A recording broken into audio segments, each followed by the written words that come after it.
नमस्कार मित्रांनो, जिनेस नॉलेज या यूट्यूब चॅनलमध्ये आपले सर्वांचे स्वागत आहे। आजचा दिवस 23 जून जगभरात आंतरराष्ट्रीय विधवा दिन म्हणून ओळखला जातो। मग केंद्र सरकार आणि राज्य सरकारने मिळून देशातील नागरिकांसाठी अनेक योजना सुरू केल्या आहेत। महिलांसाठीही अनेक योजना आहेत।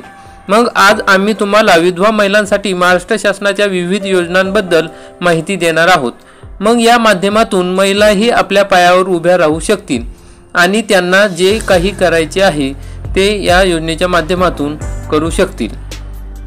महिलांना स्वावलंबी बनवून महिला सक्षमीकरणाला चालना देणे हा सरकारचा या मागचा उद्देश आहे। म्हणून विधवा महिलांसाठी महाराष्ट्र शासनाच्या विविध योजना राबवण्यात आल्या आहेत। अशा परिस्थितीत ज्या महिलांना घरात बसून आर्थिकदृष्ट्या मजबूत बनायचे आहे त्यांच्यासाठी या योजना खूप उपयुक्त ठरू शकतात।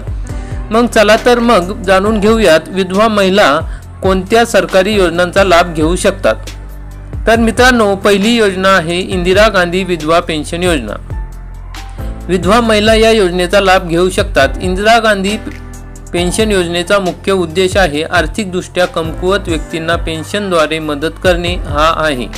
केंद्र सरकारने विधवा महिलांना मदत मिळावी म्हणून ही योजना सुरू केली आहे। 40 वर्षापेक्षा जास्त आणि 59 वर्षापेक्षा कमी वयाच्या विधवा महिलांना या योजनेअंतर्गत दरमहा 600 रुपये दिले जातील।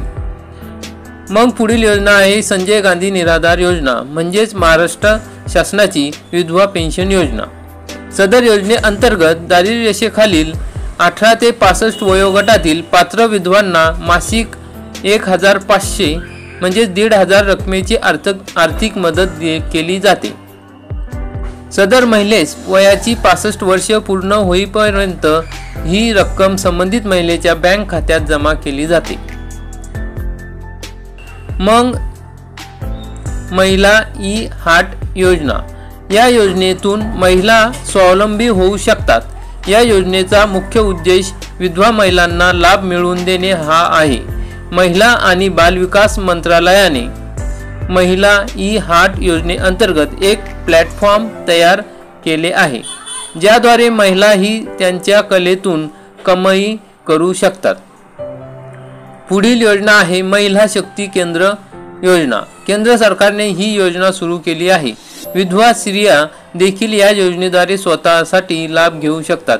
ही योजना महिलांचे आरोग्य, रोजगार, डिजिटल साक्षरता इत्यादी सुविधा पुरवते। पुढील योजना आहे शिलाई मशीन योजना।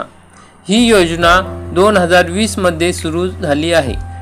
शिलाई मशीन योजनेअंतर्गत गरीब महिला व विधवा महिलांना रोजगार मिळू शकतो। या योजनेतून गरजू महिलांना शिलाई मशीन पुरवण्यात येते। नंतरची योजना आहे रमाई आवास घरकुल योजना। मग विधवा महिलांसाठी ही योजना आहे। ही योजना म्हणजेच रमाई घरकुल योजना या नावाने ओळखली जाते। योजनेमध्ये ज्या क्रमाने अर्ज केला आहे त्या क्रमाने तुमच्या घराची निवड केली जाईल। रमाई आवास योजनेअंतर्गत सर्वसाधारण क्षेत्रांमध्ये जर तुम्ही घर बांधत असाल तर तुम्हाला 1,32,000 इतके अनुदान दिले जाते। अशा प्रकारे मित्रांनो, महाराष्ट्रातील विधवा महिलांसाठी विविध योजना राबवल्या जातात। तर मित्रांनो, या ठिकाणी हा व्हिडिओ शेअर करा म्हणजे गरजू लाभार्थ्यांपर्यंत ही माहिती मिळेल। आपण हा व्हिडिओ बघितला त्याबद्दल धन्यवाद। व्हिडिओला लाईक करा, चॅनलला सबस्क्राईब करा। जय हिंद, जय महाराष्ट्र।